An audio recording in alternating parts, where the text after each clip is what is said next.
In October 2021, the Chuddlemen, Ross, Bryan, and Sam, convened at a cabin in the woods to start a podcast. Deep in the basement, they discovered the Goo Book. Unfortunately, they had made the mistake of muttering the incantation inside. Now cast into the Chuddleverse and trapped in a time loop, they are the crypt keepers of the Goo Gods, forced to ask and answer the same questions about a different horror movie every episode. This episode, they are chuddling. A Quiet Place.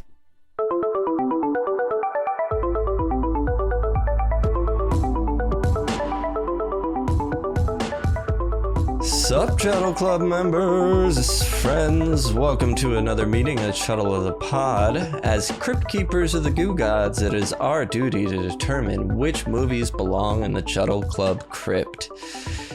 If you have not seen this movie before, we begin with our version of a trailer before we get into spoilers, and we have gathered in the Chuddle Club Crypt this episode to pay tribute to Shan Yao Zun, Goo God of Monsters. I'm Sam, I'm here, always here, ever present in the Chuddle Club Crypt. Ross, are you here? Oh, hey! All right. I'm still here. Yep, I haven't left. Love it. Bryan, you're still here, right? Yeah, I'm here. I'm vibing. Woo. Nice. Ooh, He's in the... Ooh. He just left the I'm in the club room. Excellent. Well, I'm so happy that we're all here to do A Quiet Place. Let's not get too loud nor too quiet. Keep it right where it should be. A right decimal. The right decibel place. Decibels. Before we continue, I must Vegetables. take this moment to thank our patrons, the acolytes of the Chuddleverse. Your sacrifice gives us life, and we thank your beautiful souls. Membership is only $3 a month. It's a great way to support the show. There's other ways to support the show. You can do that by subscribing, rating, reviewing, commenting, sharing, all that good stuff. Be a friend, tell a friend. Now, with all club members present, the acolytes vowed, and the collection plate passed, it's time to crack open the Goo Book and officially begin tonight's meeting.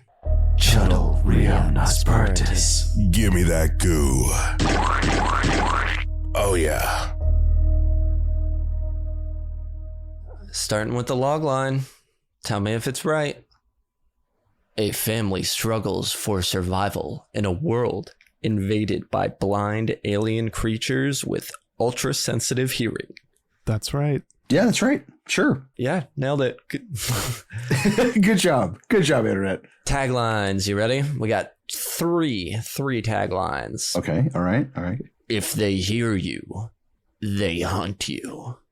Fine. Yeah, It gets the middle point of the road. across, you know what I mean? They're not really hunting so much Not as just great, not bad. running at you. Not sure. Rule number 1, don't make a sound. Rule number 2, never leave the path. Rule number 3, red means run. I don't like this tagline at all. Red means run? Well, Sam, you don't like rules. Exactly. I don't think that makes much sense. You're not a rule guy. So, That's true too. You're not gonna like this just off of just the context. First of all, cut the rules. Will be as loud as I want. Yeah, I mean it's okay. I mean it's weird. Like that makes more sense when you've seen it than not. You know what I mean? Like, Does it? I'd say it makes less sense if you've seen it. Yeah, because you're like, red doesn't mean run, right? That's not what I got from it. Is Never that? leave I the don't know. path. That's never Nothing's said. explained. They leave the path. Yeah. The only thing that seems explicitly clear is don't make a sound. Yeah. That should just And be then the the last tagline. one. Don't make a sound. Yeah, the last Done. Don't make a sound. Silence is survival. Probably the best of the three. Yeah, I would. Yeah, I would agree. yeah, that works. Silence is golden. AMC. Ooh. Oh, yeah, excellent. Yeah. This is just one really long commercial for just being quiet in the theater.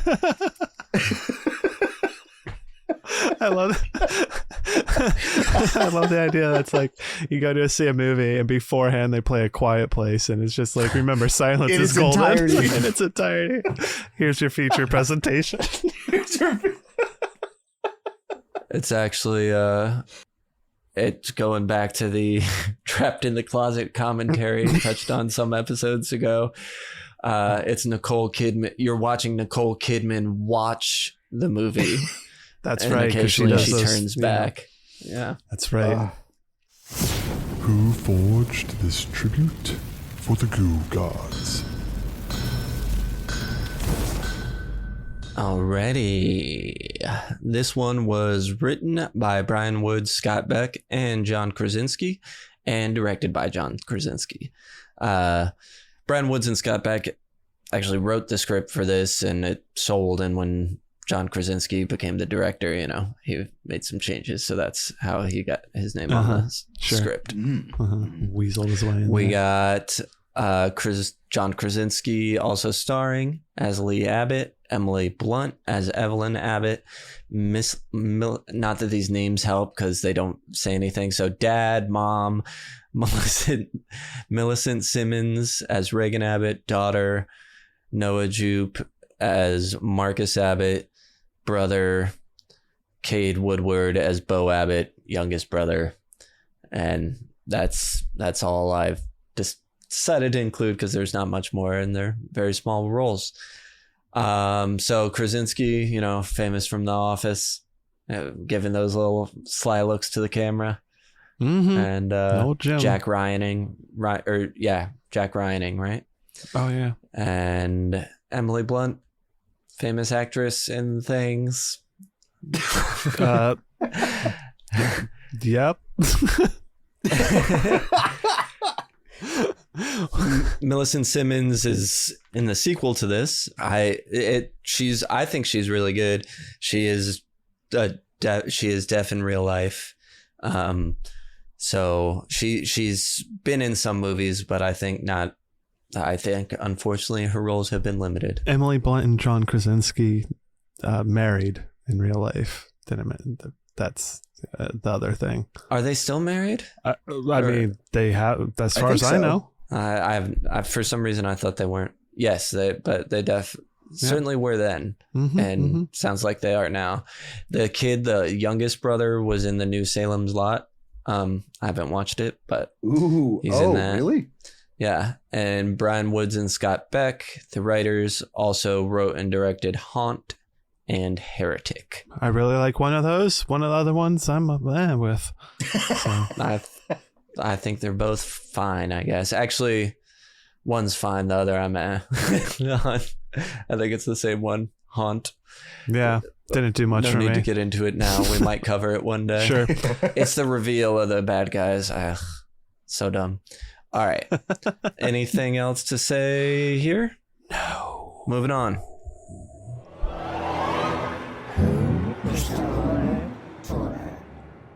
All right, we are paying tribute to Shan Yao Zun, the Goo God of monsters, with the holy modifier of post-apocalyptic. Does this movie appease any other gods or carry any other modifiers? I mean, alien, sci-fi. Yeah. Like small or family? It's like a family drama as well. Yeah. Drama aspects to it with that, for sure. What kind of environment is best to watch this? A quiet one. From everything I hear, I would have loved to see this like in theaters when it opened, maybe not know much about it. You hear all the stories about how quiet the experience was in theaters. Sounds terrible. And leaving the theater, like noticing how loud the world Everything is. else was. Sure. But otherwise, I think it's not very fun. It's kind of a family drama with all this other stuff going on. So Yeah. If you can enjoy it, in the dark, quietly. Well, I also, on the flip side of that, Brian's brought up a few times where it's like, if you're at like I don't know, like a club or a bar or something like that, is that this would be the perfect movie to have in the background because it's all in subtitles anyways, because there's virtually no talking. Yeah. So you're not going to miss any dialogue. So like you could be at a coffee shop just like watching this. It is With a music good one playing. of those movies. I agree. Yeah. Is it for beginners? Yes. I think surely. Yeah. I think this is a great beginner movie. Now I'm in the mode when I'm watching things that might be for beginners where I think about when I can show them to my kids. And I'm like I feel like this will be one of the first one, like dipping their toes type of thing. What, if anything, should you know about this movie before going into it? I don't think you need to know shit. Yeah. Yeah, Nothing's necessary for it. Absolutely go in blind. Yeah, I think that. I don't think it's necessary to go in blind, but I mean, may as well, you know. Trigger warnings. Any major trigger warnings for this one? Child death? Child death. Animal death. Animal death. This is a weird one, but I actually have friends that do have this. If you're freaked out by pregnancy, that's like if you have a phobia for pregnant women. Sure. That was going to come up later. Birth. Yeah. Well, the first time I watched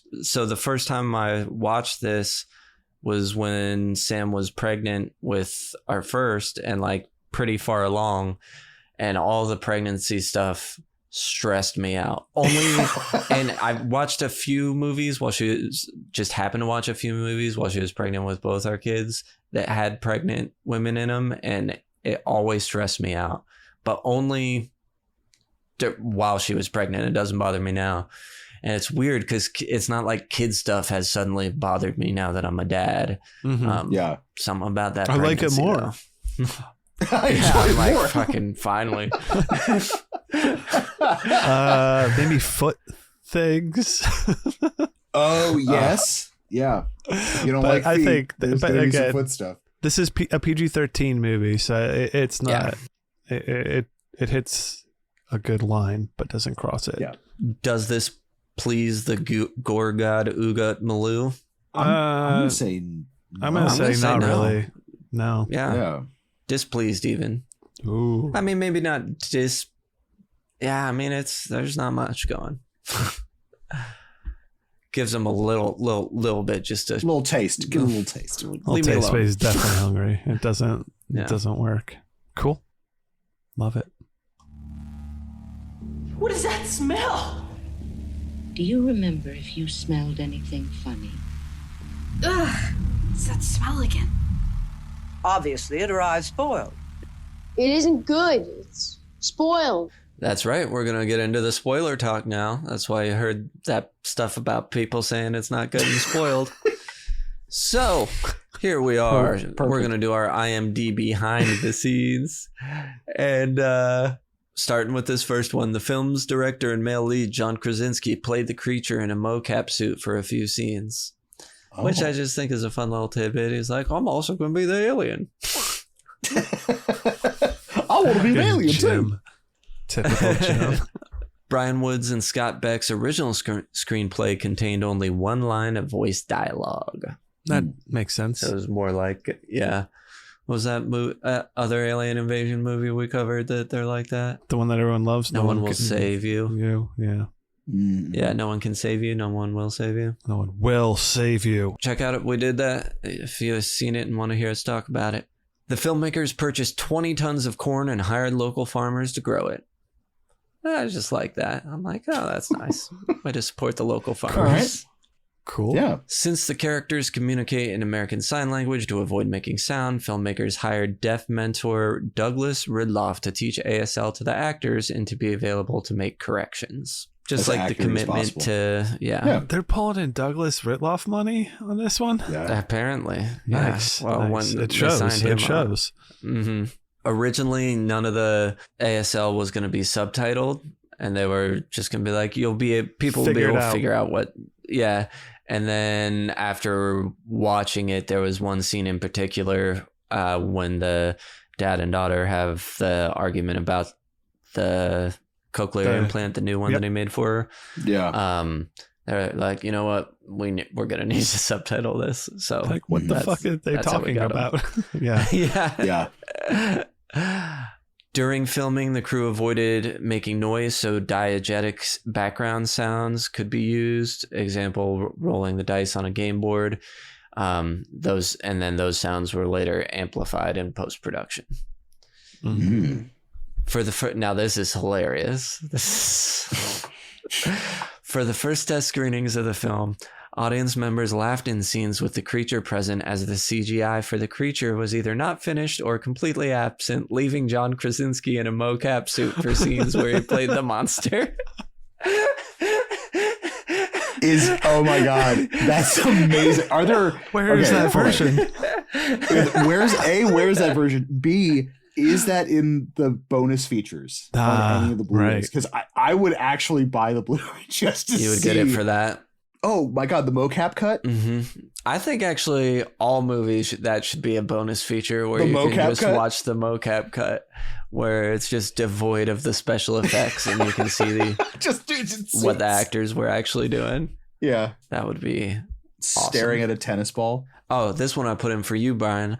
The bridge featured in the movie is the Wallkill Valley Rail Trail Bridge in New Paltz, New York. So that's in your state. So if you want to go visit the A Quiet Place Bridge, now you know. Okay, good. Maybe what a gift. Thanks. This is the 4th highest grossing original horror film worldwide after The Sixth Sense, Signs, and Sinners. Yeah, baby. Okay. Put that in because I love Sinners. Yeah. And lastly, this is a long one. Basically, it's somebody saying that because of the birth scene, she's bleeding when she goes into labor in the tub. Yeah, that would have caused her and the baby to lose consciousness after delivery, and for the baby to be quiet for a while after birth. So that explains why it's a quiet baby. For that first quiet bit of time. baby. Nice. Quiet baby. See what you did there. All right. Shan Yao Zun demands to know why we chose this offering. Well, you asked for a movie with post-apocalyptic monsters. Yeah, so this is fit the bill. I know that Brian had seen this and was not a fan, and I've been and that makes it fun. So I was kind of pushing for this one, I think, once we thought of it as an option. I'm gonna spill my beans. Really just wanted to... My beans are all spilt. Spill all over. I'm a bean spiller. History with it, I saw it not long after it came out because it was about 6 years ago, a little over 6 years ago now, I guess. And my mom had watched it and liked it, and so it's become like kind of a bonding thing with us. We saw the second one and day one in theaters, together. So I have sort of warm feelings for them because my mom and I watched them. Mm-hmm. Yeah. I don't really have any emotional attachment to this. I think I saw it probably not in theaters, but like shortly after when it came out. And then absolutely forgot about it and then picked it up kind of recently. Mm-hmm. I think it was maybe like 2-3 years ago, watched it, or no, like 2 years ago, watched it or something like that. And then maybe when the sequels came out, you were like, yeah. Let me get a refresher, see if I want to see them sequels. Yeah, I'd only seen it like recently within the past year or so. And I had heard about it, and people seemed to always talk highly of it and like it a lot, and it didn't do it for me. Just didn't hit it on all the levels there. So we'll talk about that shortly. We'll get into it. Yeah. Check out them suspenders. All right. Well, I'm ready to talk about it. Everybody got their goo bucket? Mm-hmm. Yeah, all come right. on. I'm going elbow deep this time, just for fun. All right, everyone. Let's stick our hands into that goo pot. Get that goo all in there. Sam's going elbow deep. Give me that goo. It's feeling extra warm today. It feels like it's been left out in the sun or something a little bit. So it's on simmer. It's in the sun. Ooh, we have a sunroom. All right, so let's go ahead and pull our fingers out. What the fuck? Hold on. Keep your hands in there real quick. Okay. Why was going back in? You just got to keep your hand going. It's not giving me a fucking 3. I don't mind. I'm telling you, it's actually doing good stuff for my arthritis. And let's pull our hands out and see where it stops. The goo starts dripping off and dripping down, both fucking Sam and Ross's hands, and it's just sitting on mine here. I wasn't hoping for this. Okay, this is gonna be a quick one. They heard stuff. They fell down. That's fine. That stuff. A Quiet Place, 2018. This is a movie. It takes place, 400 or something days after this initial apocalyptic Day 86 event, or 472. Something like, yeah, there you go. Perfect. And it's a bunch of stupid parents with a bunch of stupid kids that are out and about looking for supplies in town. And it seems like this is something that they've done before, but the way they whatever, we'll get into the details later of this family, but basically they're out scounging. We start to learn that that sound cannot be made. We see all these instances of like everyone walking around in bare feet, avoiding anything touching on the ground as they're going through this little fucking convenience store or whatever, looking for supplies and stuff. The youngest kid, he really wants this toy, this spaceship toy, but he can't have it because it's going to make all this noise. So they leave. Because we're going to leave on a rocket. Yeah. But there's within this family, there's a sister and it's a bunch of boys. So the eldest sister, she's like, here, you can have the toy. Sure. The kid grabs the batteries too on the way out because he's got to have those batteries. And they start walking home, and you see that they're walking on this sand path of sorts. And they walk home, and as they're walking, all of a sudden, the kid, he's all the way in the back of the line. He starts his little spaceship starts making noises. And John Krasinski, he's at the front of the line holding one of the other child. So he freaks out and starts running all the way to the back. We're like, oh my God, what's going on? And he's looking over, and there's something rustling in the woods. And then as soon as he's about to get to his kid, boom, this weird giant alien comes out, just snatches that and gobbles that boy up, or whatever it does. And this is how we learn of this quiet place we live in. And then we go from there. It's a family living on the farm, having some tough times. The dad says he doesn't blame the daughter for what happened, but he seems to blame the daughter for what happened based on how he treats her. They've decided that they're going to have another baby because the mom is pregnant. Smartest move. And it's them basically living on this farm, trying to just like live and exist and learn the rules of the land. Jim, he's trying to teach his kids how to live off the land, and but he's really focusing on like his boy at one point. The daughter wants to go off with him to learn stuff, but he doesn't want it. Next time, he'll take her next time, and all this. Next time. We learn various other things. It's just got to be really fucking quiet. Like the slightest noise is a big no, a bad thing. And you can't be making noises, but sometimes you can, and I sometimes just can't. It's a scaling system. Like if it's like if your place is a little loud, you just got to be a little softer than that loud. It'll be a little softer than the loud. So again, they're living on the farm. All of a sudden, shit starts to go wrong. What is the initial thing? So the kid and Jim, they go off to like learn. This is where they go to the waterfall and they get fish and they can talk almost as loud as they want. Jim, I don't know why Jim feels like he can howl at one point or whatever. Inside the waterfall. Under the waterfall. Because doesn't a coyote or something howl back? I thought I heard something that happened there. I'm like, that doesn't seem like that was a good idea. But anyway, there's a lot of not good idea things in here. The girl, she's upset that this happened and kind of got left behind. So she goes off and does her own thing, goes back to the site of where the little brother got killed, and it's just like hanging out there and, crying and being sad as you would about your younger brother dying by an alien monster in front of you. That you feel guilty about. That you feel guilty about because you gave him a toy that makes noise. It's that fucking kid's fault. It's everyone's fault. It's everyone's fault. Everyone's to blame.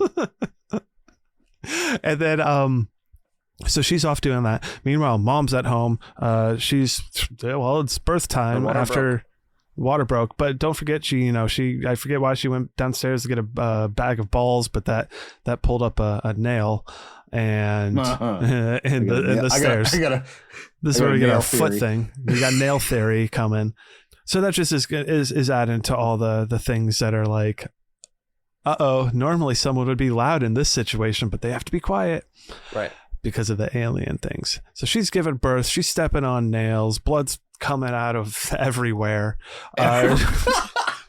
She gets into a tub. She gives birth. That's great. They've also been prepping. In the meantime, they've been prepping this, I guess, baby room in the basement. Mm-hmm. That's supposed to just be like this soundproof room. Room. So she gets the baby down there. Eventually John or Jim or whatever, Abbott, the father Abbott, comes along and he comes back to the house, but he has to tell his son that they need to do rockets, which are shoot up fireworks to distract the aliens while the mom is giving birth. Yeah. This is when he comes back and all the lights are red, which seemingly means shit's hitting the fan. Shit's hitting the fan or giving birth. There's aliens around or I'm giving birth. I'm not sure. Exactly. I went back and forth on that one there. So that's why he knows something's going on. The daughter, it does not mean run. It does not mean they don't run away. False I guess the daughter No, she only runs to the. She sees the fireworks. She sees the fireworks. And she's like, "Oh shit, something's happening." Yeah. This ultimately leads to aliens poking around, peeping around, using their little ear flaps, honing in on everything and nothing, and this and that. Eventually, the kids and Jim meet up, and Jim has to sacrifice. They get caught in a cornfield. Corn mill. There's that whole corn maze. There was this. I don't know why they made a corn maze, but they get lost in it. I don't know why they would run into corn when you're like, I'm in a place where I won't make noise, or I could go in there where every time I move, it's going to make noise. Sure. There's a lot of questions there to be had. Anyway, Jim, for whatever reason, decides that the only way to distract this thing from attacking his kids who ran into this car is to scream really loud. So the alien fucking kills him and takes him. And while the alien does that, the kids release the brake on the car to be able to get back home, to get to mom. And we were also kind of learning that the implant thing, the hearing aid. Clear implant. That's it. That Jim has made for his daughter also reacts with the frequency that the aliens, I guess, put out, and that fucks with their hearing system. Because they have some electromagnetic thing going, like lights flicker and stuff when they're around. There's something going on with them. Yeah, with hearing and electricity. So it fucks with their head. So his head's getting all fucked up and messed up. She realizes this as there's one like hunting them in the basement. She puts it up to like a speaker and amplifier. It kind of blows its little flappy things off, but then it comes back to life. Mom shotguns its head off. Then we see more coming towards the house, and that's pretty much. She like cocks the shotgun. It's like cool. Directed by John Krasinski. Yeah. Wow. And then the Who starts playing. and that's A Quiet Place. I tried to give the best little rundown there without getting too snarky. I think you did well. I think we all did well. Did too. Thank you. I think you guys did well too. All right. Premise of this movie. I know the premise wasn't executed to what Bryan's standards. But the idea itself is a super cool idea, and it works for me. I have no nick to pick really. I mean, I do actually have tons of suspender pulls, but not more with like choices characters make rather than the hearing part of it. Yeah. No, I think the premise is awesome. I think it's a very interesting sandbox to run around in barefoot to not be heard. You know what I mean? Because like just the idea, you can kind of you can do a lot of things with the idea. Mm-hmm. No, I agree. The premise is good, but the execution just doesn't hit it for me. Because I feel like when you deal with like these senses type, like when you deal with something that's so clearly the rule, the idea of the movie, like when I don't know, it just when it feels loose with breaking that one rule so much to me that it really just throws me off. And see, what's so funny is I watched it with that eye this time because I'd only watched it once before, I think. And I still don't think that. Like, But I think it doesn't break its own rules. Well, I think it does, but then I also think that, again, like you said, character choices are stupid. Like this family, and I feel like everyone's really stupid. I feel like there's so many ideas based on what I'm seeing and how these creatures and how these things are reacting to everything and go about their daily life reacting to sound. I feel like there's so many ways that you can not live a normal life, but be able to figure things out a little bit easier and not some loopholes you could kind of ways to avoid things a little bit better. Yeah, loopholes in ways that you can like, I don't know. There's things we'll talk to them in about specifics in different areas, I guess. So that's, I guess, what happened. I just get in my head with, I'm like, why aren't you guys doing this? Why aren't you guys doing this? This isn't your only option here. You guys are freaking out about like I'm like, there's so many options you have here in my head. I don't know. I guess I'm looking at it through a lens of like, we've watched 100 million. I've played plenty of video games where there's like bosses or like characters in there that are blind and you have to navigate around a sewer. Like that's the gimmick of the game. So maybe I just understand that gimmick too well. So your senses on this are heightened. This. So like, why don't you people understand what to do? I've done this 1,000 times. So that's my own bias, and that could be my problem. And I'll explain my problems deeper in a little bit here, and you guys can let me know. Yeah. I love that self-awareness stuff. Filmmaking, technical aspect, anything stand out or not stand out? Krasinski did a great job directing. Awesome. I think it shot well. Yeah. I think it tension builds well. It's full of things that you're just waiting for it to happen.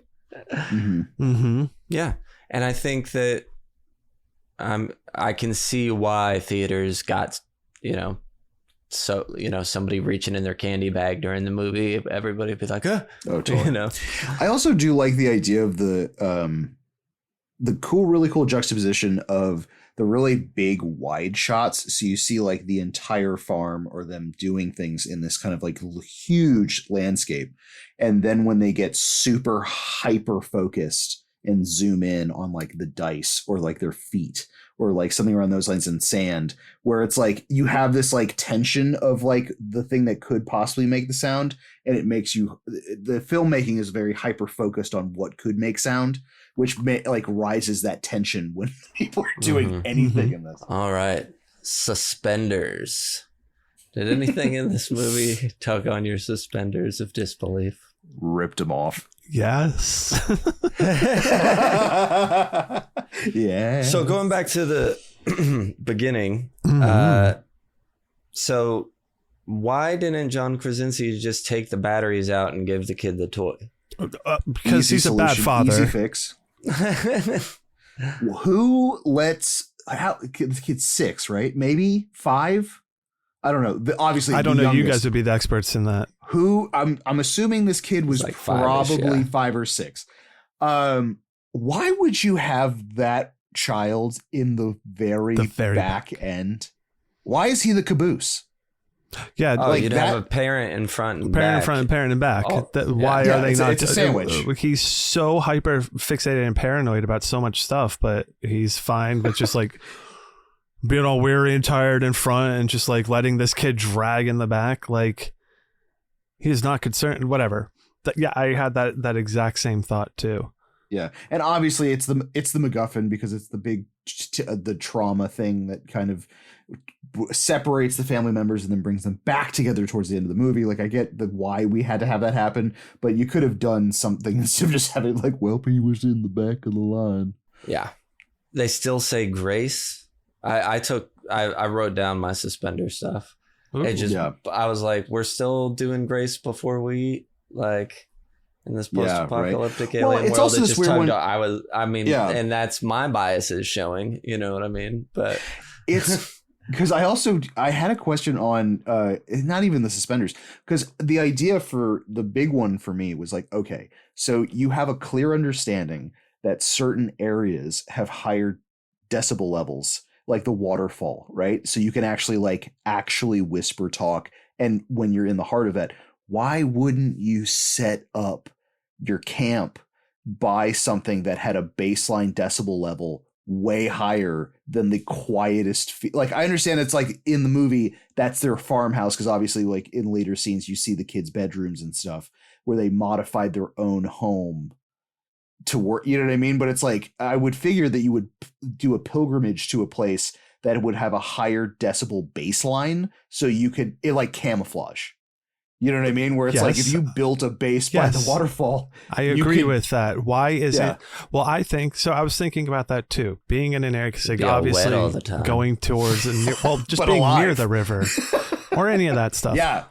Why don't they have this farmhouse? Clearly has electricity of sorts, and how do they have electricity? It would have to be a generator, right? Generators are loud as fuck. That's another suspender. Sorry. There you go. So it's either a generator. That's a great one. But at the same time, so obviously these aliens, these monsters aren't just at the waterfall attacking it constantly. Like they understand that is a background noise. So what is background noise to them and what isn't? Why will they attack one thing or not another thing? What makes him attack? Why? One of my, like, as I was just watching, I'm like, these stupid things. So they walk on the sand or run. That's fine. They figured, I don't understand why they run at all in this movie. Realistically, it's a blind creature. Like I understand getting away, but they create more noise when they're running.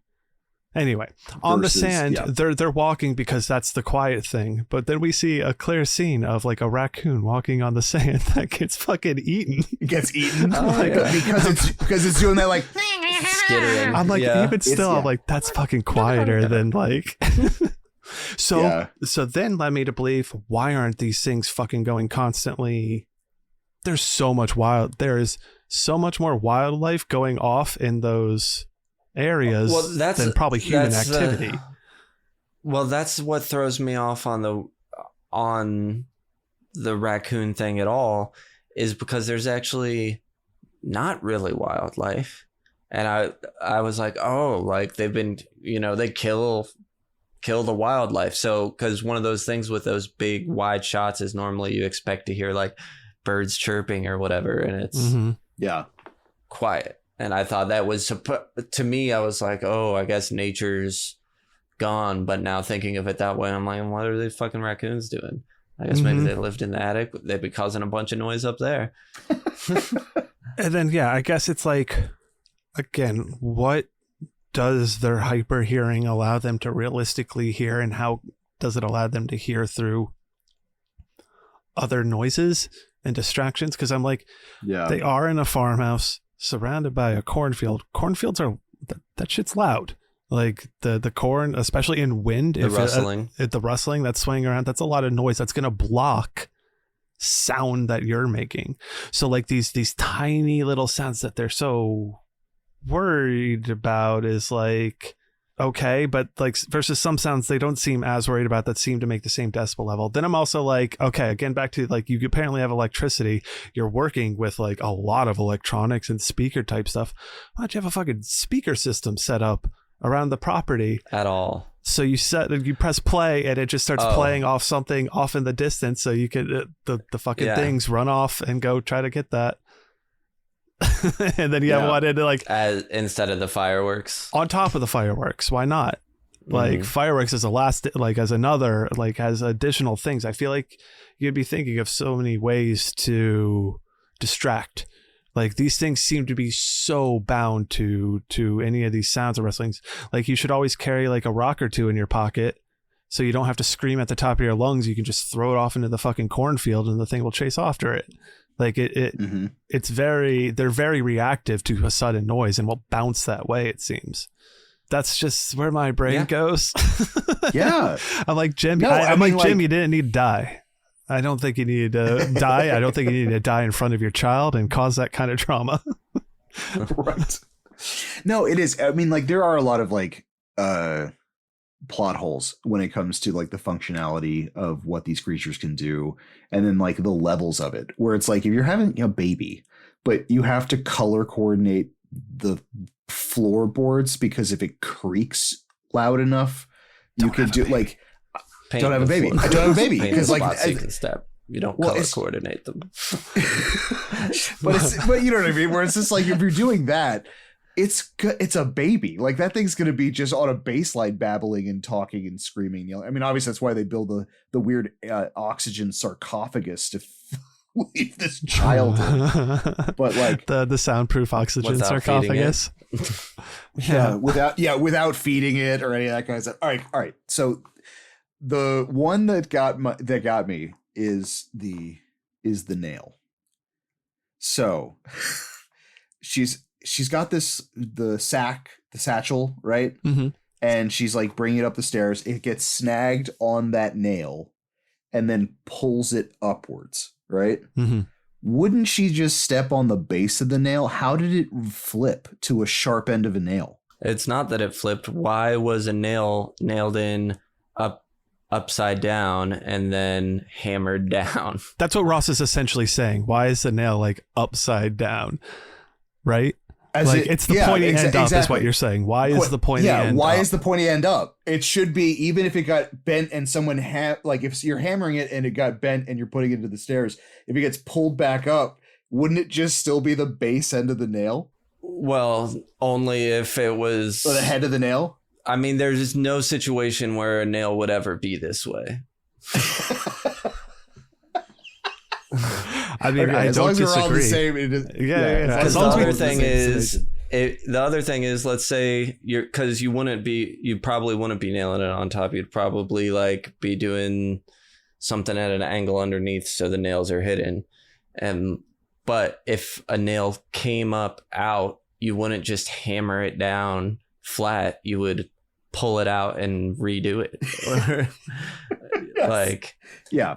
Okay. And there's no way that this happened post alien arrival, because they wouldn't have used a hammer.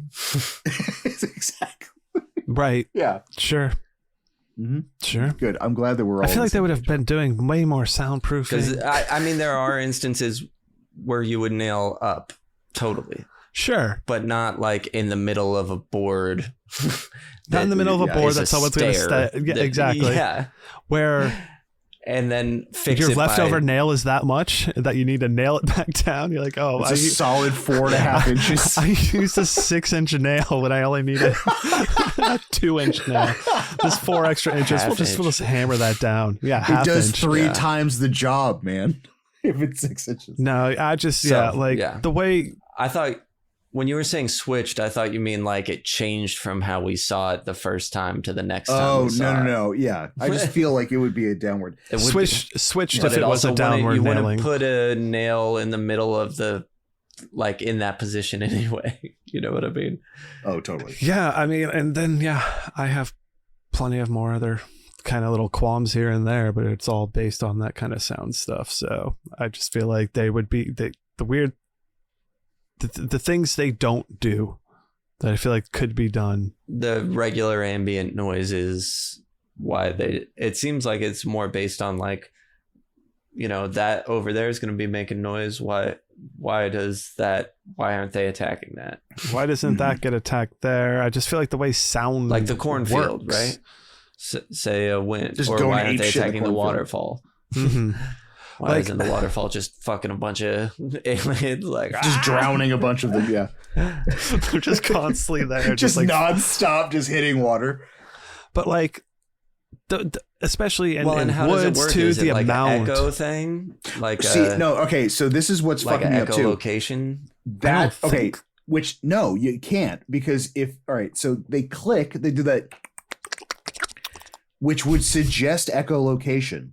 But if they're using echolocation, technically they're not blind. That echolocation would map out the entire room and any living thing in it. So like, to some extent, echolocation allows you to locate, literally mentally map out the entire room. Right, but if you're not moving, you would appear just like unless they know what a human is, and to attack that, you're just like everything else in there. Certainly. Maybe. You're not wrong. I don't know. You're not wrong. I don't know. I thought it was like they can't be using echolocation. Well, they're making sounds like they're using it, but like more to why you shouldn't run away. Yes. Yeah. Like they run away a lot. Like even when they're running on sand, I'm like, aren't we supposed to be quiet? That's making noise. Running on sand is not. But usually, quiet. Aren't they going towards something that is making noise when they're running? I don't remember. I know when they run away from the guy in the woods. My thing is that they know it's going to that guy, and then they stop and get down and hide. Right. I mean, I know there's moments like when Jim and the two kids are all together in and around the truck scene.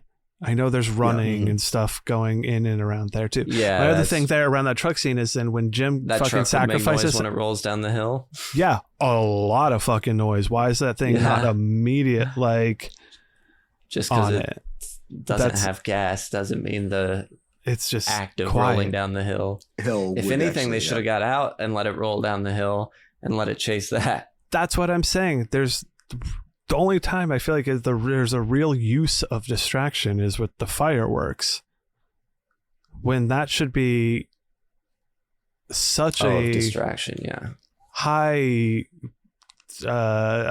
utilized thing, because these things seem to bound so quickly to sudden noises. Here's a good. So they have their grain silo, right? If they had a second one or something similar to an empty grain silo, had speakers at the bottom that would just pulsate every 50 seconds or every 10 minutes, just a beep sound, because it seems like something falls over and like glass breaks, and then like 30 seconds later, like they're all up on it. So if you do a minimal sound to drive them towards whatever beacon that could be, but they can't identify it once they get there because it's not beeping anymore. Like you could literally don't have to replace it. Yeah, so you have to replace it. You could just continuously have them going back to this one location. What happens if you set a perimeter of speakers up and you just play sounds of a babbling brook and you just blast that outward? Like your voice, like that's what I was saying. Like creating a location, they would, like, in theory, you can tell the difference between a babbling brook and a speaker playing a sound of a babbling brook. But would they like? But would it just turn it? But I'm just wondering if that's just background. Would they even care at that point? Like if they all of a sudden hear a babbling brook happen, they'd be like, "Oh, that's just babbling. Oh, that's just a babbling brook. We know we don't attack those things." Here's the other thing: you really want to talk about suspenders on these aliens? I do. What kind of alien species can have space travel like this and come to Earth? And then this is what they are. Like they don't seem unless it's unless it's like a highly parasitic advanced in any way. Well, it seems like it's almost like a parasitic like meteorite just blew up and they just dropped to Earth. Like it was. Do they define it as an invasion or like they just kind of showed up one day? Well, I mean, if you get there in day one, but in this we don't know. They're meteors essentially. It just looks like they come down and they like hit the ground, rain in from the sky. They don't have like an alien ship or anything. Oh, okay. So this is like a butt bug Starship Troopers thing where they're just like getting shot out into space and they just crash land on whatever planet they happen to. Maybe. Yeah, we don't know anything about their origin. Planet blew up and they landed here. They just shot them out every which way. Screaming across space. You can survive that, but not a shotgun to the head. When I do like their design though, and I especially like their little open yelly flappy head. Super cool with that. Yeah, I mean, like as much as we're griping on it, I think the visual look of the aliens is super cool looking. I absolutely love the fact that they are blurred. Like you get hints of it. Like they don't show the full ham at the beginning of the movie. You know what I mean? Where like you kind of get eased into and seeing what these creatures are like until you get the full bore of it, especially when the head slaps. John Krasinski comes running out there. Running out mocap. I can't imagine like such, one of the like, because it gets so tense, right? Mm-hmm. Yeah. And then all of a sudden it's just him like,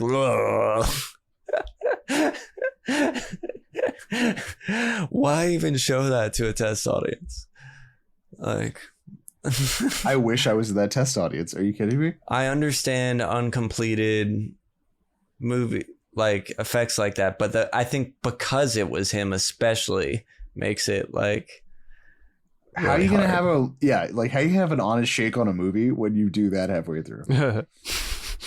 I don't know. Any other major suspenders at the moment? Oh, we'll probably get into some of them later on. Right. Tropes. As well. I don't know that this has any like well played specific tropes so much as it has like it does a lot of the Sorry. Bryan showing the actual photo of the mocap. John Krasinski. Yeah, Oh yeah. my In the God. suit. It looks fun. Oh, I need to see this now. Give us the that mocap would be cut. the version. It's the only way I'll watch this movie again. Mm-hmm. All right, opening. We pretty much completely already covered this. Day 89. They're at the store. Oh.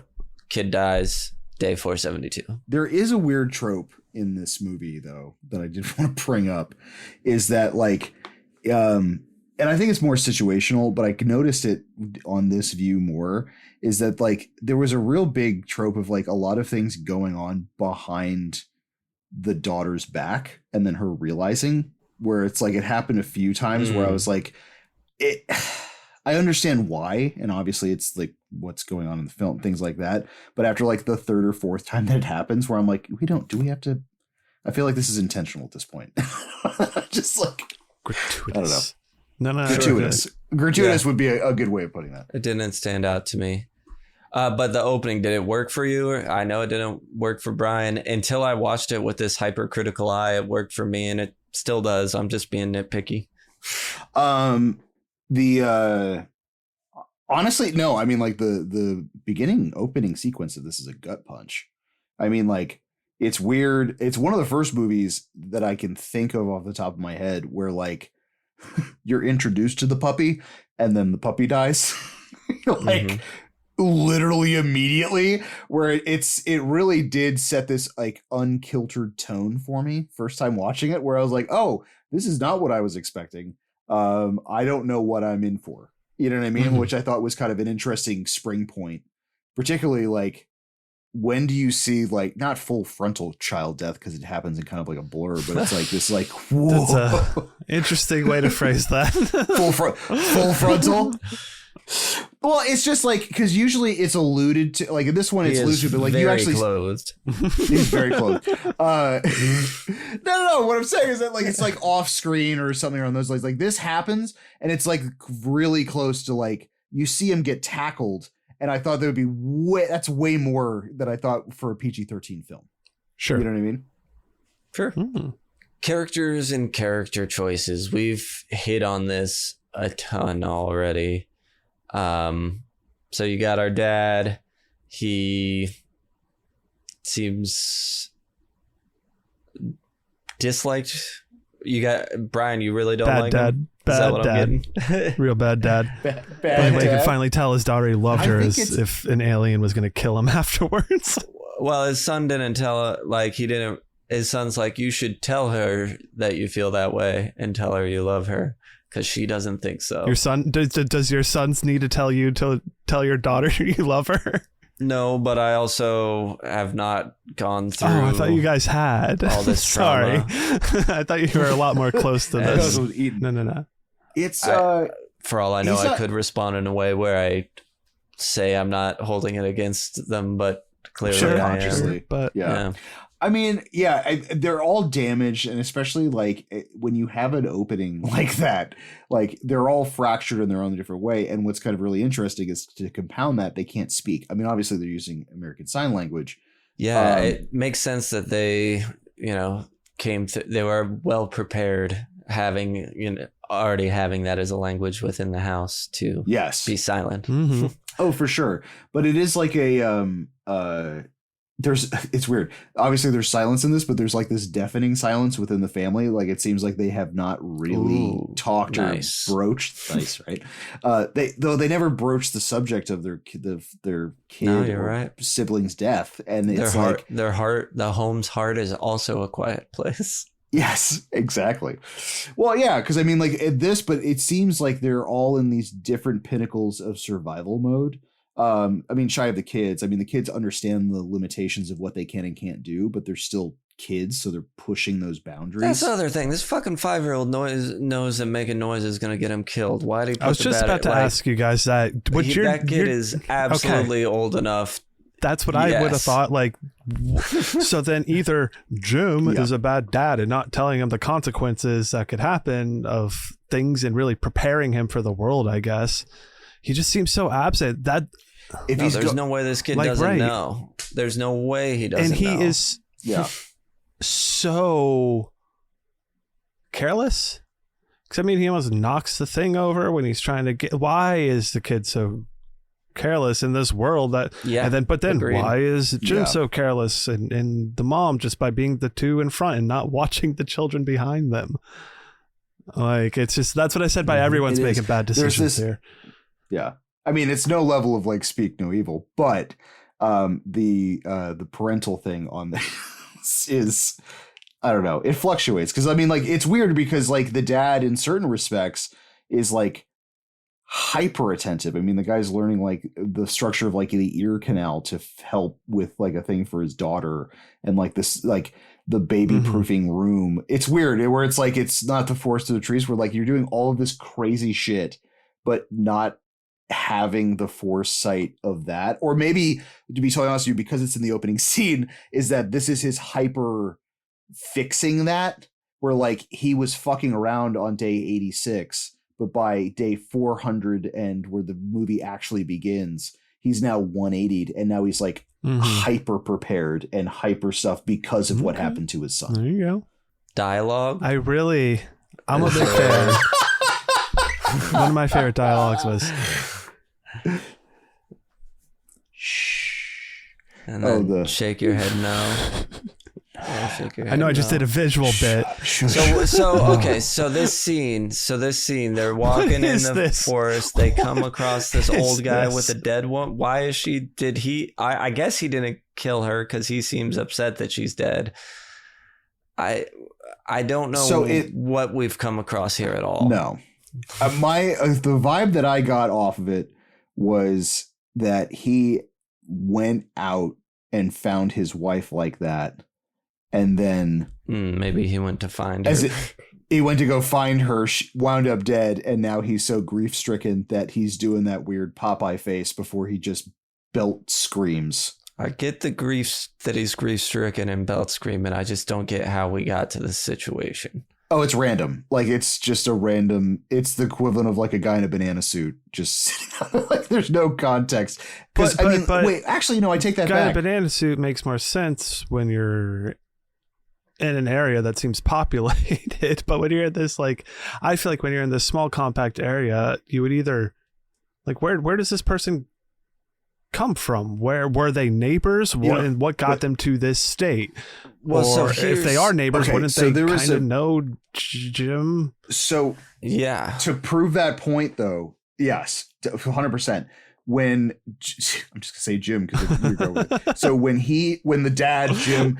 When he lights the fire on top of that silo in the fields across and around his property, he sees other ones illuminate, which means that there are actual neighbors around. Right. But then, like, the next night, 2 nights later, whenever the kids are up there and doing it, and no other fires come up, like, everybody's just gotten annihilated in this short amount of time. Like, why has every other little pocket here...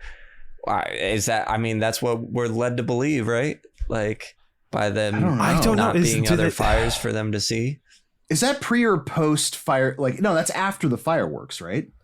Yeah. Yes. The lighting the so it's like, oh, are they all just hunkering down because that's? I mean, because shit. I mean, if you're lighting off fireworks and you actually have like, you know, neighbors with an eye shot, I'm assuming they're on DEFCON whatever as well. Sure. Maybe. Yeah. No contact. Anything surprise you about this movie? Yeah. That everybody likes, other than that everybody likes it and you don't. Nothing surprised me either. It's not really that type of movie. Any notable scares? I don't really think so.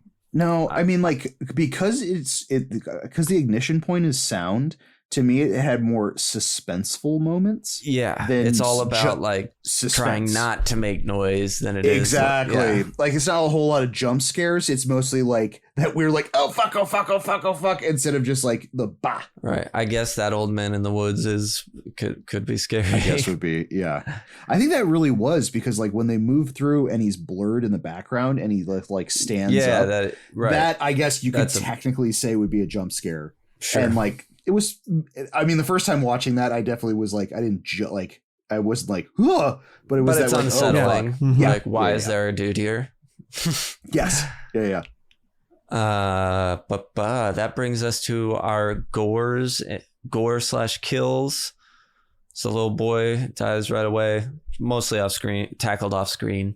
Yeah. We get the old lady and old man. She's got some blood on her. He is tackled off screen. We got some foot blood, some bath blood. Dad gets blood and then get killed. That's everything. I think honestly one of the goriest, I mean, the foot impalement is pretty like close up.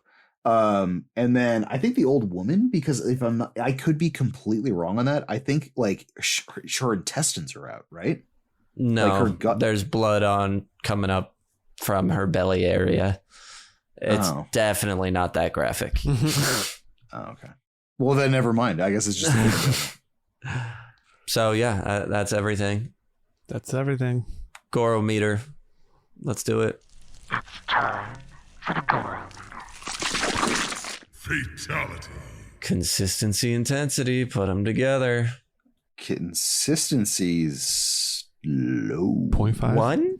Yeah. Somewhere in there. And then intensity, I think 0.75 we'll call it. Yeah. And then like intensity, I mean maybe a 1. No, the foot impalement's kind of weird. I would probably maybe give that like a 1.5 just for the pulling of a nail out, but I think that's about it. I mean, like there's really no other super intense gore scenes, right? Correct. Yeah. Correct. But bloody bathtub. Bloody hand. I mean, sure, if you want to go 1.5 for that, I'm fine with that. I suppose. I would only. Yeah, but 2.5. Let's do 1.25. Okay, 2.25 then. All right. 2. Because you did 0.75 for consistency. Oh, okay. Yeah, and 2 feels fine. 2 out of 10 for A Quiet Place. Yep. I think we nailed it. I get it. Climax, the big end of the movie. I didn't really know where to start, so I started when the kids get out of the corn mill because it kind of just keeps going once the pregnancy starts or the labor starts. Kids get out of the corn mill, hide in the truck. Dad, here's the other thing. When John Krasinski for suspenders, when he gets hit by the alien, he goes to like swing at him with the axe or something, I think. He's silent at that time. We don't hear him make a noise when the alien hits him. Interesting. The dad does his distraction sacrifice, tells her, I love you. I've always loved you. Kids roll away in the truck, hide with mom in the basement. They get that feedback damager going on with the cochlear implant. Mm-hmm. They think it's defeated, but it pops back up. So mom shotguns on them. But now they know what to do. They look at each other like, yeah, I got my weapon. You got your weapon. Mom cocks the shotgun. The end. No epilogue. Also, that baby is going to be deaf, like as well, by the time that thing is done, because the high pitched reverb, like that's so loud. Blasting off a shotgun. Everyone is going to get healed. Next to a newborn and then doing a reverb, like that's fucking that loud and intense. That's a really strong truck that those kids get into, that alien can't get in there. It was just before this, blasting its way through steel corn silos. Well, I don't think it was. I mean, that seemed pretty flimsy to me. The corn silos. You don't think that needs to hold a lot of fucking weight? Well, because I mean, from corn, it falls apart. But the structural integrity, I think, of a wall of a corn silo could be very similar to a roof of a car, similar to a truck, and it can't get through that. It doesn't. It just doesn't get through it at all. It has a real hard time. I get what you. Yep. And there's glass. There's windows. It's not breaking. I'm like, It just got real confused. Maybe it's like, how do I get in this thing? He's trying to go for the handle. Excuse me. No. Don't unlock it. I got the handle. No, you need to unlock it. Just don't do the thing. Unlock it. No. All right. That's probably what it was. That makes sense. Yeah. Gotta be. On a just a surface level. I don't know. I mean, like, I thought the climax was pretty. It also, I like the fact that I like all of it. I like the ending too, where it's left open-ended. You know what I mean? Where like you don't actually see them like win the day; they just won the battle, not the war. So like it's kind of it totally gets me. I love the corn scene when they're drowning in corn and the alien comes in and stuff. I tear up when Krasinski tells the girl his daughter he loves her, and the alien comes. It's trying to play on your heartstrings, and it does on mine, but I'm an easy get usually. No, I mean, like, I think that because you have that baseline of the family, I mean, it is a nice kind of like, he hasn't gotten to tell her since he was like, shit, she doesn't think I love her. Yeah. Oh, fuck. Yeah. Mm-hmm. Baseball in his pocket, and then also when after he's dead and they're in the basement and the daughter finds all the implants he's been experimenting with, that also really got me. She's like, true. He does love me. So this is actually kind of a legit question. Do you think it's just how he rewired the implant that is creating a specific tone or a pickup from these things, tonal things, to create a specific reverb that fucks with them, or would any reverb from electronics cause the same? I think probably any feedback as long as it was loud would enough. Do that. It's when she amplified it to the speaker, which is what the high pitched noise. It just couldn't handle it. It had to be from him fucking with it, because cochlear implants they're not hearing aids. They don't have speakers in them. They're like, sure.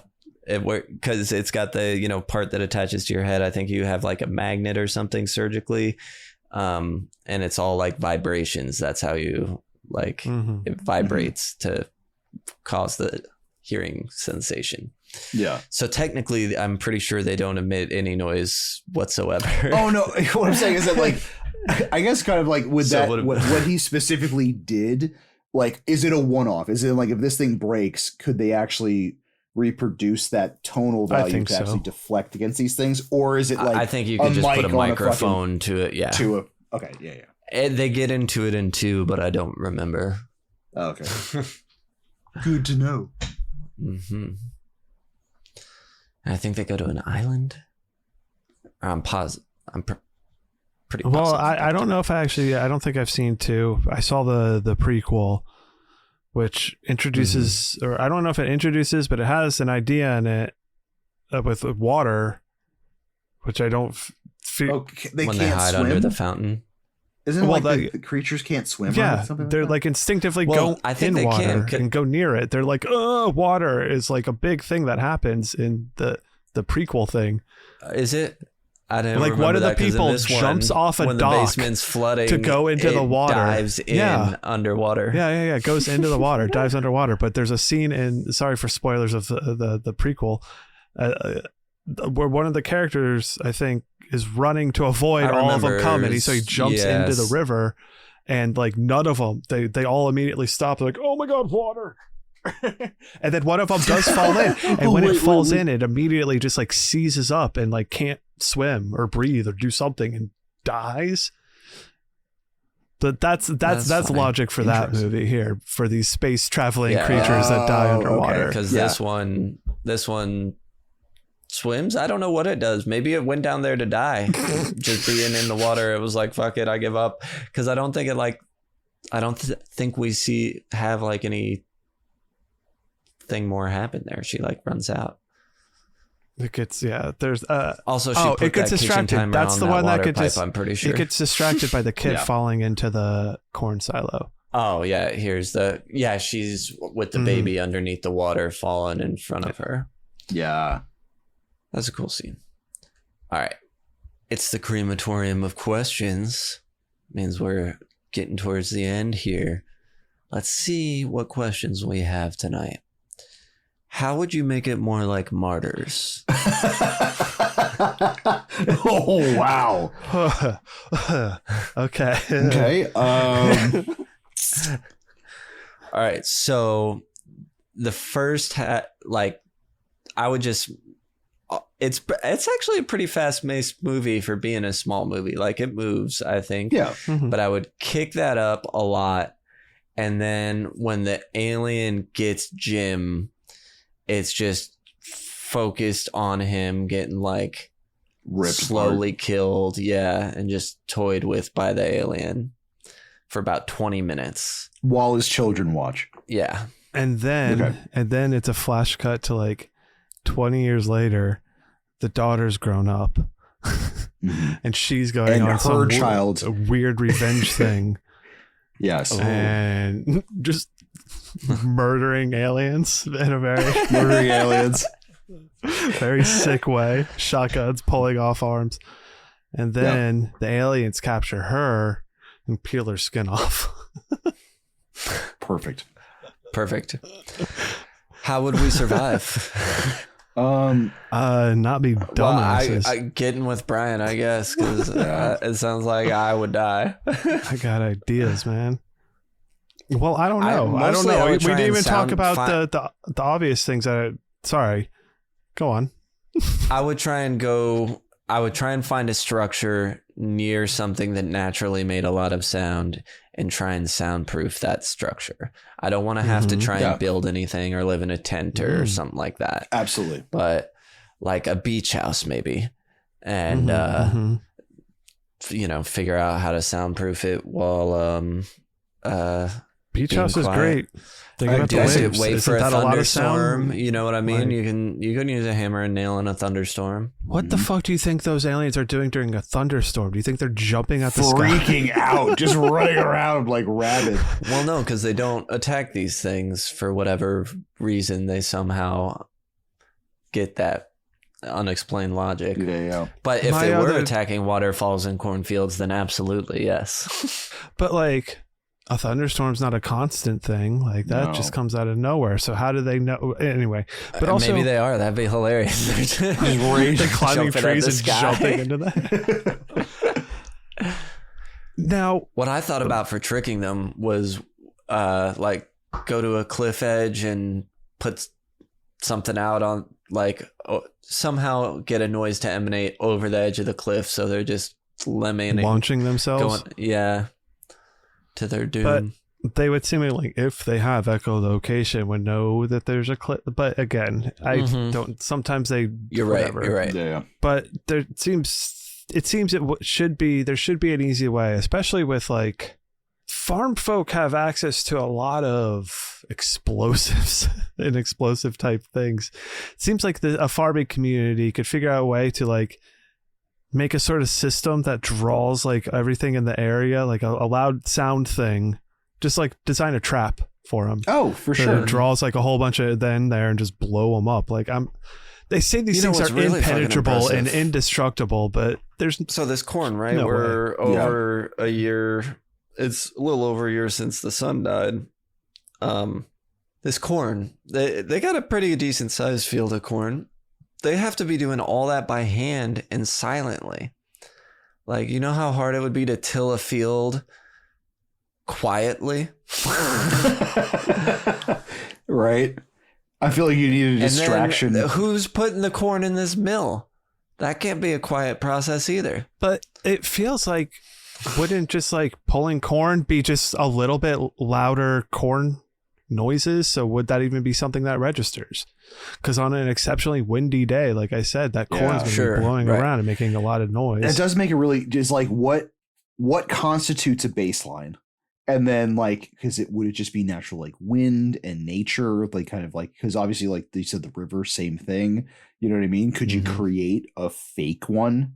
You know what I mean? Where it's like, I don't know. I think if it's echolocation, you would just have to go near something that would help mask your noise. Yeah.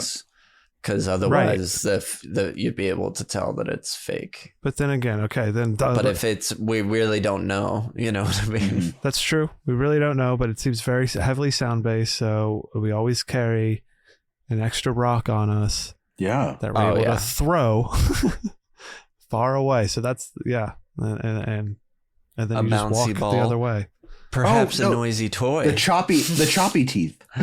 Just take those and huck those. Slowly crank it. Click, click, click, click. Wind it up. Or you got to put it in between your butt cheeks to mask the sound. Oh. Like when he loads the shotgun under the blanket. Wait, hold on. You can turn that. Use nature's while it's blanket. in your butt?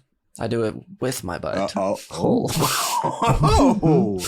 Okay. Put the little crank up the butt. Yep. And turn the teeth. And ever since I've seen this movie, I've been preparing for that. I couldn't do it before, but I can now. And you can see this exclusively on our Patreon. So for $3 $3 something. That's the extra super tier. That's the extra tier that nobody knows about. Yeah. How do you make the film living. gooier? Show the deaths. Show them killing and ripping and rolling. Yep. Easy peasy. Lemon Luigi. Hero level 1 through 10. There's no. I feel like it's the family movie. Yeah. Mm-hmm. So there's not. It's an ensemble. It's not a.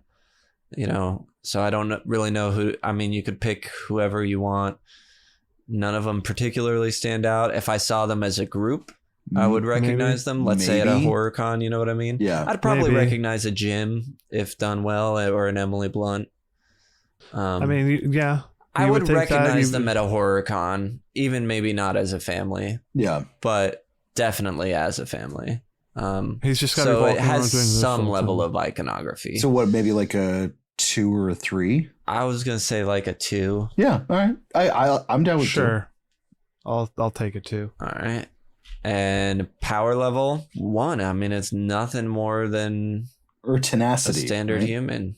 Tenacity. Yeah, I mean, they're tenacious enough that they've made it this far. Yeah, I mean, they don't make a ton of good choices though. No, but their setup's pretty elaborate, and it seems like it's a lot of like care, like the entire facility, even the soundproofing basement thing that they had set up for the baby. You know what I mean? So like I would almost baby box, and the ingenuity for like the actual like the implant and things like that. I don't know, maybe I give do it like a 2. the sand trails everywhere. Yeah, I just think it's a cool idea, look, post-apocalyptic thing to have. Like in what level of tenacity are you going to do like post-apocalyptic MacGyver stuff? You know what I mean? Because it's like, I don't know, maybe like a 2. Right. Yeah, tenacity. I mean, they are tenacious. I will give them that. They don't give up. They keep going. And they were eventually able to take one of these things down. Yeah. After losing, 2. But I would actually give it a 3. Okay. Sure. 3? You're all right with that? I'm fine with that. So a 5, right? So that gives them a 5. Okay. Yeah. Villain level 1 through 10. I really like the look of the aliens, like a lot. I don't know if it's quite a 5 for me, but personally, I'd probably give it like a 4.5. Okay. Yeah, I mean, I do. Honestly, it gives. I do the iconography at like a 4, just because like the opening of the head plates and having the organics of how they hear and stuff like that. I like how sleek they look, especially in motion. Like they just look fucking horrifying. I like their insect crabbiness as well. Mm-hmm. Mm-hmm. Yeah, I think they're decent. I think I would probably give them a 3.5, if anything. I mean, yes, I think they're cool. They look good. I don't know. Could I get it confused-ish with like a Demigorgon type of thing? Like I feel like it's not entirely original, but yeah, I'm not blaming it for it. But no, right? It almost has. I would recognize it. There's no way I vibes wouldn't recognize that thing. Yeah, type of thing. But I'd say the 4. Cloverfield reminded me. I took it out. Yeah, perfect 4, right in the middle. I took it out of the IMDb behind the scenes, but this was originally purchased by Paramount, the script, and they have Cloverfield, and I want to say the what is it, 10 Cloverfield Lane maybe, or something that had come out or was in production or something. And so initially Paramount was maybe going to try and make changes to make it a tie-in somehow and like be all the same universe. But after something happened, they decided, you know what? No, it could be its own thing. A Quiet Cloverfield. To everyone involved in making A Quiet Place's relief. Yeah. That they didn't have to try and like shoehorn it. Yeah, exactly. At the last 5 minutes. Yeah. Power level for these guys. I mean, they're strong, but if you're quiet, you're safe. I don't know where to put them. Well, it's weird. They're like minesweeper creatures. 2.5? I think they're more lethal than that. See, what the problem is that bug. I feel like they're written more lethal than they actually would be in real life. Yeah. Like I feel like the characters are a lot dumber and don't handle things as well as people might. I don't know. Maybe I'm wrong. Actually would. So I feel like while they feel really lethal, I feel like they actually wouldn't. Yeah. Well, it seems like I don't know. I mean, they're big, strong bugs, but you can blow their head off with a shotgun. Well, I think the only reason why they were able to kill it was because the plates were like... You're not wrong. Removed. Yes. You know what I mean? So like it was in that hearing phase. So if they shot into the pink of the... But I think everything else is supposed to be like armored. Is kind of because like all the news clippings. He has that thing on his, all his news clippings and stuff. Indestructible. These things can't be killed. But like... Right. There are definitely bullets big enough to kill these things. Like they're not indestructible. And I feel like they would have, I don't know, maybe it's just me, but I feel like the first thing I think of when I hear like of a enemy, of a thing that hunts by sound, I'm like, well, yeah, make a lot of fucking sound. You got to crank that up because it's got really sensitive ears. So wouldn't that, like, why wasn't this tried so much sooner than anything else?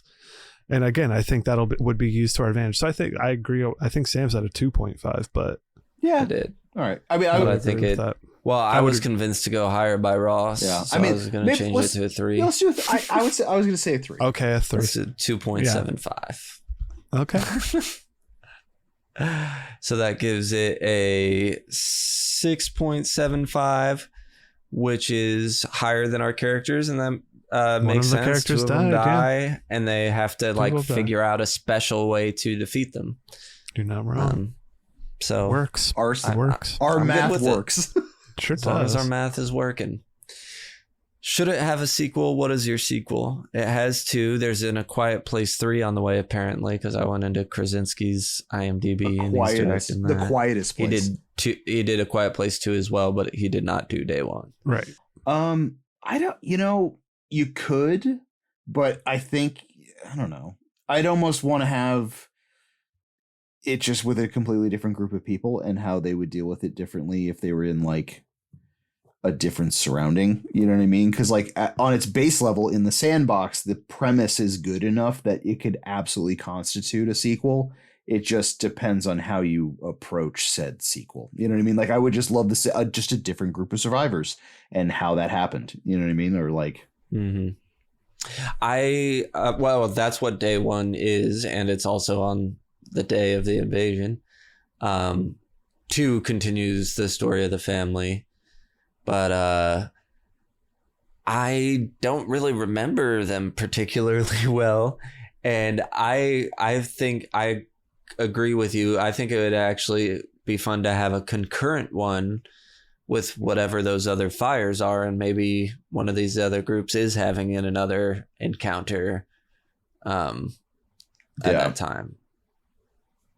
Just give me that. Oh, for sure. Or like I would honestly love. And there's also actually a show that was an anthology series where it was like based off. This would be awesome. Think about with the concept all the different places you could be and how you could play with that.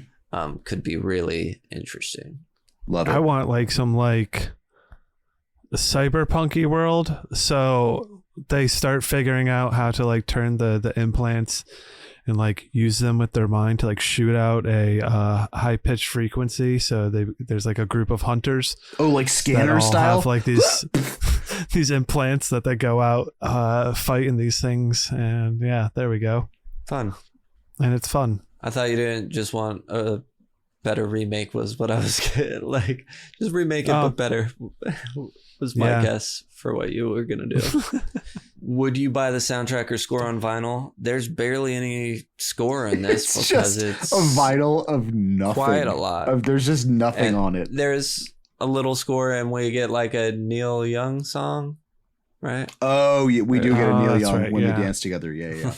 Which I was like, how do you find out the proper volume for that? Because you can hear music from earbuds sometimes when they're wearing them. Like, how low? How do you know it's low enough? When she pulls it out, you can hear it. Why is that low enough? Is anything action figure worthy? An alien would be cool, but beyond that, I wouldn't want anything. Yeah, agreed.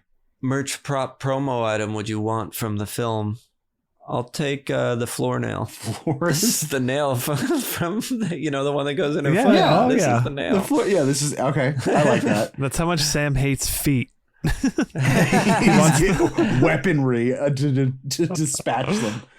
I was also kind of half hoping the alien, when it walked down the stairs, was going to step on it. Step on it, yeah. Oh, that would have been awesome. I'd be like, absolutely would the toy rocket that she puts at the gravesite, I think would be. I would absolutely take that. Yeah, that's what I was going to say too.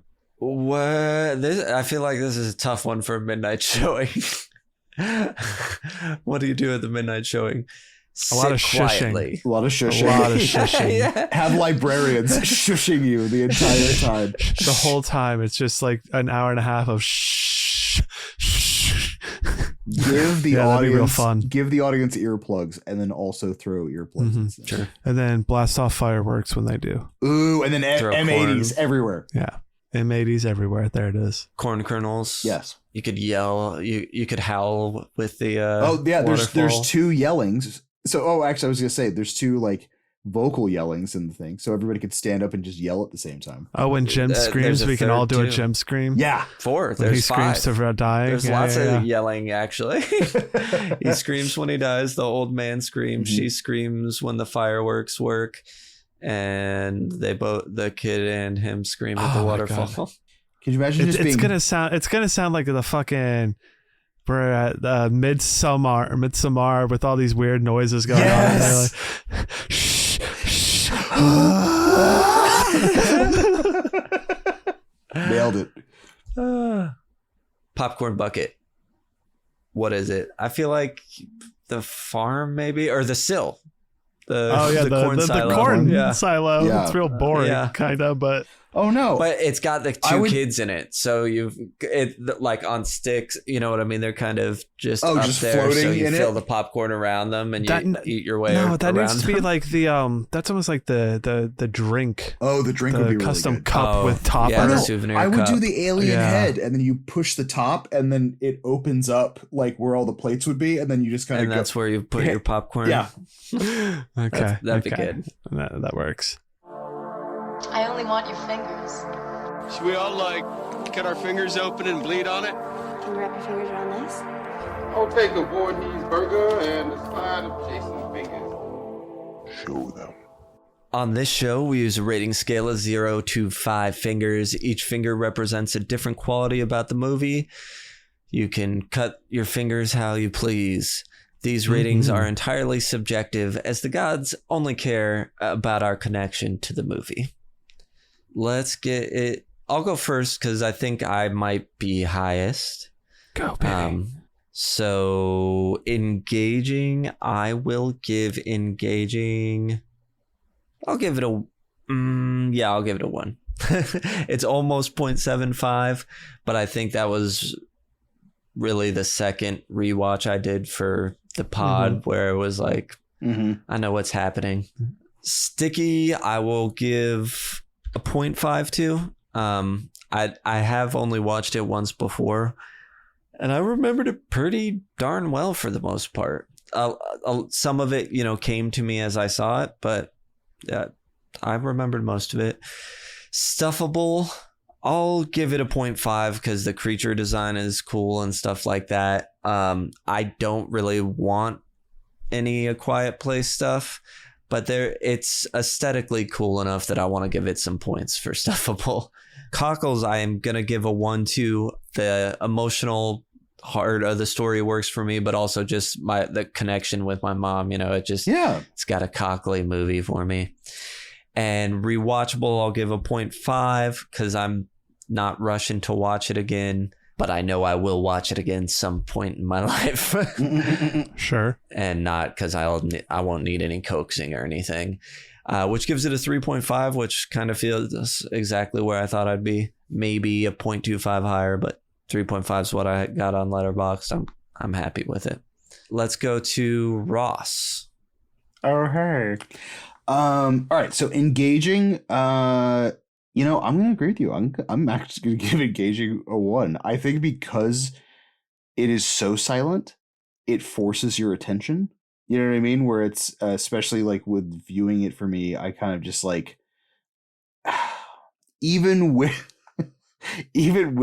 some of the logic train issues that I had, I was still engaged with what was going on, even if it was like frustratedly. So, you know what I mean? Sure. Yeah, and I think my logic train stuff I really only had because I knew how Bryan felt about it. So I wanted to like try and see it with those eyes. You know what I mean? Yeah. Dude, sticky is hard because I was going to do either between a 0.25 or a 0.5 because like shy of the kid getting murked.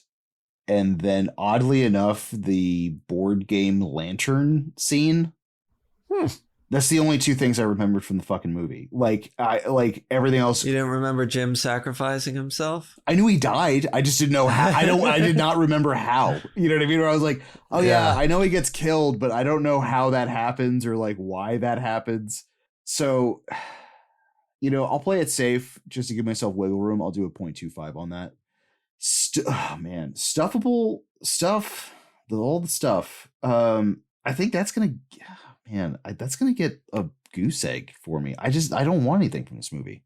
You know what I mean? Like I don't want a shirt from it. I think the alien design. I don't either, but I gave it points because I thought it, has some cool aesthetic stuff. Because that's where the t-shirtable side came in. We would talk about, character design and stuff. I mean, like. No, I think with that logic, I think you're right. Maybe a 0.25 because like there is an argument for the alien design. You know what I mean? Where like you could have something that's pretty interesting or cool with that. I thought about bookends. So you'd have like the creature on one side, like turning around and then like one of the characters like against a wall. You know what I mean? I thought it would be kind of fun. A hiding place. Cockles I'm actually going to give a 0.5 to because there's certain stuff about this I think really works. And it's weird. My general consensus for this movie is that it works if you kind of just turn your brain off a little bit, where it's like it's PG-13, it's a beginner level horror movie. I think sometimes I feel like I'm overly critical. Where like, well, I think we certainly I think we're applying a lot more critical logic stuff to this than have done on a lot of our movies. Yeah, but I think sometimes we just don't care. Yes, and sometimes you do. Well, okay. So this one, to be totally honest with you, my don't caringness, I feel is going to get corroded the more times I watch this. So like for me, it's only the second, well, technically 2.5 for the podcast. You know what I mean? I rewatched it. I rewatched like half of it again. And I think the more I watch it, the more these issues are like glaringly obvious to me. You know what I mean? And my suspenders are now getting completely ripped off, where it's like each viewing of this gets a little less enjoyable because I'm just hyper fixating on like the actual logic of the situation versus like the actual performance and stuff. Rewatchable, man, it's a tough one. I mean, I would probably give that like I'm not opposed to watching it. You know what I mean? I think in my particular case, where like I wouldn't be opposed to showing this to my kids at a certain age. You know what I mean? Where it's like, I think this would be a fun entry level horror movie, just because like if you kind of have like a brain candy aspect to it and just kind of like just enjoy the ride, I think it's a fun ride for a beginner. But I don't know if I'd put, like, this really isn't in rotation in my house or anything like that. Maybe I'll do it 0.25.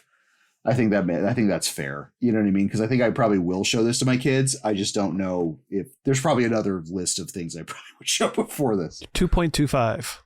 Yeah. 2.25. I want to do a 2.5. I just don't know what I'm going to add. Well, you went low so that you gave yourself room. You said you were between 0.25 and a 5, and then you did. Yeah, let's do 5. Let's do 5. I'll give myself a 2.5, and I feel comfortable with that. I think it's like, right down the middle. Yeah, right down the middle. You're not mad at it, but you're not happy at it. Exactly. Yeah, exactly. Cool. Bryan. Cool. Thank you. Engaging. I'm going to go ahead and give it a 0.5. I think the second time I watched this around, I was skipping through parts because I did not care. Sticky. I'm going to be generous and give it a 0.5 just because I actually did remember most of the beats and the plot points and all this stuff, probably because of how much a lot of it did bother me. Yeah. T-shirt stuffable. While there is certainly cool imagery with the aliens, I don't want it. Give me a 0 on that one. Cockles, I'll give it a 0.25 only because I like hating on stuff. And rewatchable, I will give it a 0.25 because it's not something I would refuse to ever watch again. Somebody said I really want to watch A Quiet Place. I'd be like, okay, fine. I guess I don't. Yeah. You'll just have to deal with me bitching about it. I don't think you want to watch it with me. Yeah, I don't think this is going to be a smart idea, but okay. I like the caveat where you're like, okay, we can watch this, but I pick the next movie. Well, no, the caveats you get to listen to me. But I might ruin it for you. Right. That's a 1.5. That it feels lower than like what the movie really deserves, but that's my score towards it, so I'm fine with it. Exactly. Yeah. But yeah, it's a 1.5 for me. Cool. All right. What is that? Wait, what do we do next? We're going to go ahead and look at the club, what any of the acolytes have to say. That is a great idea. Yeah, we got a few of them chiming in. Some of them with scores, some of them with little blurbs. Thoughts. Yeah. Trevor, the Witchmaster of Pleasure, said you watched this movie in theaters. Well, it still holds up outside of them. It was amazing in theaters. Definitely a different style of horror movie. Love the sound design, the pacing, the acting. Throw all 5 fingers in the gravy, he says. I really wish I could have had that theater experience. Then we have Tiger Snake Kate joining in. She says, I enjoyed this. I didn't see it in the cinema. Cinema, what an Australian. But I found it tense and really liked the characters. A lot of questions about logistics that I had to put to the back of my mind. Yeah. For example, what happens when you have a violent sneezing fit with no warning? You're just fucked. I want to last 5 minutes in this universe. Hope you don't have allergies. I also wouldn't let my kids walk that far behind me with those monsters lurking. Yeah. Agreed. They would be within reach at all times. Well, I don't know if I could pull that off, but I get the sentiment. Mm-hmm. Otherwise, a jolly entertaining watch. Didn't love the nail in the foot. 4.5 fingers because this isn't really a sticky movie for me. Right. Perfect. Thanks, Kate. So I think she and I are more similar in the fact that, like, yeah, it's got a bunch of problems, but I still enjoyed it. Yeah. I think a lot of that comes into play. Just depends for me. Like you said, there's some movies we're just willing to give forgiveness to. Yeah. It's I just don't know what cockles that is. feel. And I feel like sometimes it's tone of the movie, for me anyways. If the movie is taking itself very seriously and seems to set a very serious role, then I nitpick because you're taking it more seriously. I know exactly what you mean. I do that too. Evan, our witchy brethren, says engaging 0.75. It had me at times, I guess. Sticky 0.25. I remember nothing other than everyone being quiet and Krasinski dying, maybe. T-shirtable 0.25. Maybe the creatures. Cockle 0. Nothing drained me. Rewatchable 0.5. It's a 50-50 for me, Chuddle fellas. Gives me a 1.75, I think. Not really my jam in this goo around. Thank you, Evan. I agree with you. Yeah. Then we got T-Boo joining in. He says, I will also give the theater watch a nod. It was part of a double feature. The second film in the double feature was Hereditary. Oh, wow. Yeah. Nice. That's pretty awesome. Yeah. engaging. I mean, what a night. Wow. They actually take place in the same universe. Those were the universes that crossed over. It was it ended up being Hereditary, not Cloverfield. So if Hereditary went on like 15 minutes longer, an alien would have been running in, taking payment out. Engage. All right. Tibu says, engaging. 1. The opening of the film and the whole concept of the story is great. Sticky, 0.25. The opening is the only scene I remember. Stuffable, 0. I want nothing, except maybe the house. I'll take that and the land, sans property taxes. Cockles, 0.5. The family dynamic hits, even though the overall story doesn't for me. Rewatchable, 0.25. I won't watch it again unless I'm asked to. 2 out of 5. And I'm alright with it. Goo. What's funny is that one sounded like he liked it, but then he didn't.